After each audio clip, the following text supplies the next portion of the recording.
আসসালামু আলাইকুম, hello viewers, টপারটে আপনাকে স্বাগতম। আমি সাথে আছি তারেক। আজকে আবার নতুন একটা ভিডিও নিয়ে আপনাদের মাঝে উপস্থিত হয়েছি, কিন্তু যে আজকে কোনো পেন্সিল স্কেচ করি না, আজকে আমি রঙের কাজ দেখিয়েছি। তো আশা করি ভিডিওটি ভালো লাগবে। তো চলুন কথা না বলে শুরু করা যাক। প্রথমে আমরা সবুজ রং নিব এবং এটা উপরের দিক থেকে দেওয়া শুরু করব।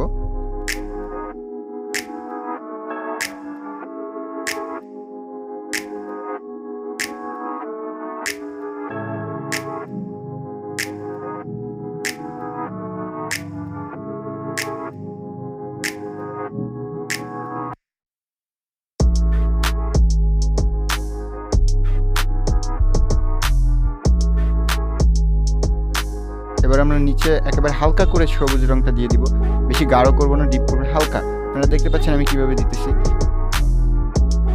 একেবারে উপরের সাইডে আমরা কালো রং দিয়ে দিব, পুরোটাই কালো করে দিব। এবার নিচে যে রংটা দিচ্ছি ওখানে হচ্ছে আমি সবুজের একটু মিশ্রণ করছি কালোর সাথে। সম্পূর্ণ কালো রংটা আমরা দিব না, ওখানে আমরা দিব হচ্ছে সবুজ আর কালো একটু মিক্স করে তারপরে দিয়ে দিব। এবার নিচে হলুদ রং দিয়ে দিব মাঝ বরাবর। দেখতে পাচ্ছেন সবুজের সাথে আমরা দুইটাকে হলুদ আর সবুজ মিক্সড করে দিব।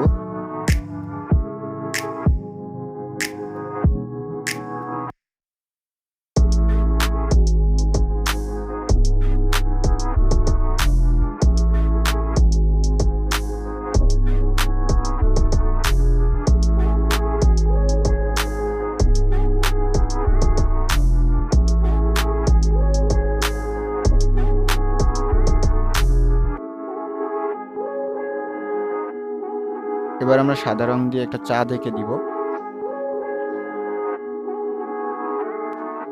এবার যেটা করছি আপনারা দেখতে পাচ্ছেন। তো এটার জন্য প্রথমে আমাদের তুলির মাথায় এক ফোঁটা পানি নিব, তারপরে রংটাকে পাতলা করে নিব যাতে ঘন না থাকে, তাহলে রংটা ছিটানো যাবে না। তাই আমরা প্রথমে রংটাকে একটু হালকা পাতলা করে নিব যাতে ছিটাতে সুবিধা হয়, তারপরে আমরা দিয়ে দিব। আমি এটাকে খুব সহজে করার চেষ্টা করেছি যাতে যারা বিগিনার তাদের যেন কোনো সমস্যা না হয় আঁকতে, তারা যেন খুব সহজে এটা কমপ্লিট করতে পারে। তো আমি সহজভাবে দেখিয়েছি খুব।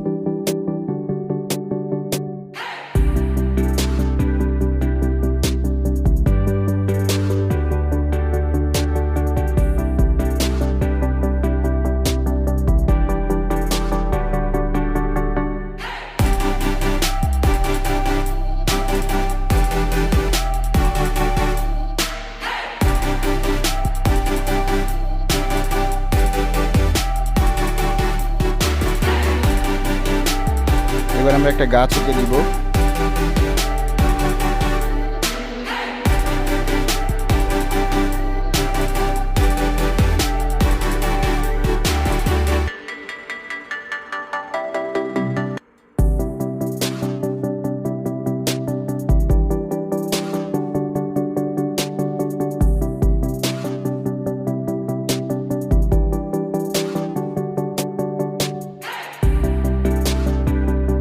আঁকা প্রায় শেষের পথে। তো আশা করি আপনাদের কাছে ভিডিওটা ভালো লেগেছে। আর যদি ভিডিওটা ভালো লেগে থাকে তাহলে অবশ্যই লাইক, কমেন্ট, শেয়ার করতে ভুলবেন না। আর আপনি যদি আমার চ্যানেলের নতুন ভিউয়ার্স হয়ে থাকেন তাহলে অবশ্যই চ্যানেলটিকে সাবস্ক্রাইব করবেন। আর যদি অলরেডি আপনি আমার চ্যানেলটিকে সাবস্ক্রাইব করে থাকেন তাহলে আপনাকে অসংখ্য ধন্যবাদ।